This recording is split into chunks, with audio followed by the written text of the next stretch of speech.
Може ли, приготвяйки сами в домашни условия своята храна, да повлияме на качеството си на живот?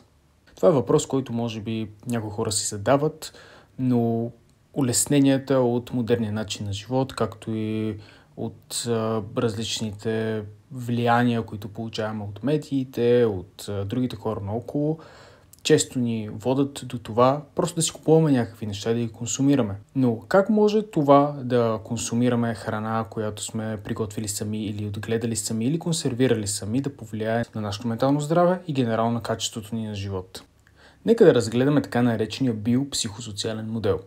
който става ясно от името му, разглежда менталното здраве и, нека да кажем, качеството на живот или на английски well-being, което може да се преведе с благополучие, например, на български език, в три отделни основни области: биологичен аспект, психологичен аспект и социален аспект. Смята се, че качеството на живота, или така наречения well-being, или благополучието, е свързано не само с този биопсихосоциален модел, който е просто един от различните модели, които могат да се разглеждат, но и с менталното здраве. Или по-скоро с двупосочността на взаимовръзката. Тоест менталното здраве може да повлияе на тези три аспекта, които стават ясни от името на биопсихосоциалния модел, както и психо и социалните аспекти от живота на човек могат да повлияят на менталното здраве. Може да разглеждаме още по-подробно различни сфери, които обхващат и влияят така нареченото качество на живот на човек. Някои от тях са способности за развитие, чувство за принадлежност, здравословни поведения, здравословни копинг стратегии, устойчивост, лечение на болести и здравословна среда. Като сега ми се иска да се спра по-отделно на тези различни области и да се постарая да кажа как домашната храна и приготвяйки домашна храна може да повлияе на всяка една от тези области и как това би могло да повлияе, разбира се, и на качеството ни на живот. Когато човек реши да приготвя сам част от храната си, това води и би могло да развие в него различни качества и умения, които иначе няма опция да развие. По същия начин това може да го доведе до по-голям фокус върху отглеждането на собствена храна, както и до избирането на различни нови, нетипични за него и нетипични за неговата диета продукти и начини на приготвяне на тази храна. Като всички тези аспекти развиват и биха могли да развият самата му личност и самия му начин на живот, като това би могло да доведе до нови неща, които да се включат в живота му и съответно до по-добро качество на този живот, т.е. до по-добри стратегии за справяне в различни сфери на живота му и в различни ситуации.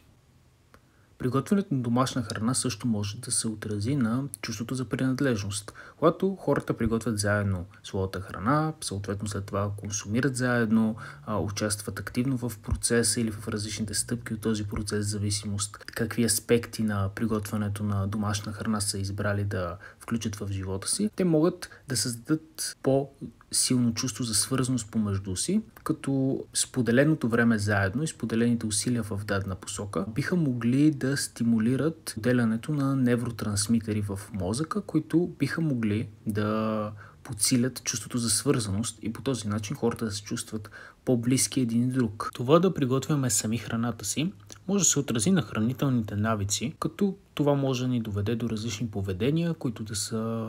в посока подобряване на здравето, както и до стартиране на различни инициативи и занимания, като например спортните занимания, които могат да подобрят нашето здраве. Приготвянето на храна може да се отрази на копинг стратегиите. Копинг стратегиите сами по себе си са, може да кажем, стратегии за справяне, като когато ние усвояваме нови стратегии или подобряваме начина, по който се отнасяме към различни ситуации, свързани с стратегиите ни за справяне, ние можем да подобрим и нашето представяне и съответно по-добрата ни адаптация в различни ситуации, което в немалко ситуации може да се отрази на качеството ни на живот, особено когато имаме нужда да приложим някаква стратегия или някакво умение, което е нетипично за нашето ежедневие. Устойчивостта също може да бъде повлияна от приготвянето на домашна храна. Когато хората имат по-балансирано психично функциониране, както и физиологичното състояние на човек и различните процеси в организма са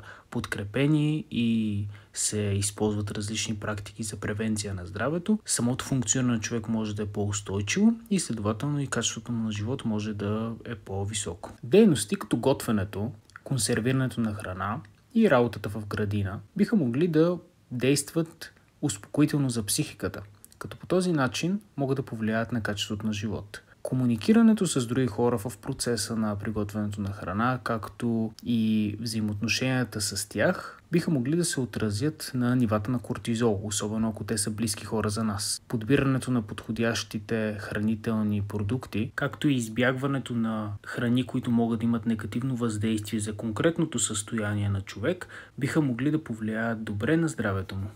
Средата също може да има отражение на качеството ни на живота. Използвайки храна, която е придобита чрез практики, които са в посока регенерирането на почвата, намаляването на нивата на различни пестициди и химикали в самите продукти, както и когато намалиме количеството храна, която изхвърляме, използваме практики като компостирането, например, ние можем да повлияеме добре не само на нашия живот, но и на заобикалящата среда около нас, и това би могло да се отрази благоприятно на качеството на живот не само на нас и нашите близки, но и на хората, които живеят около нас.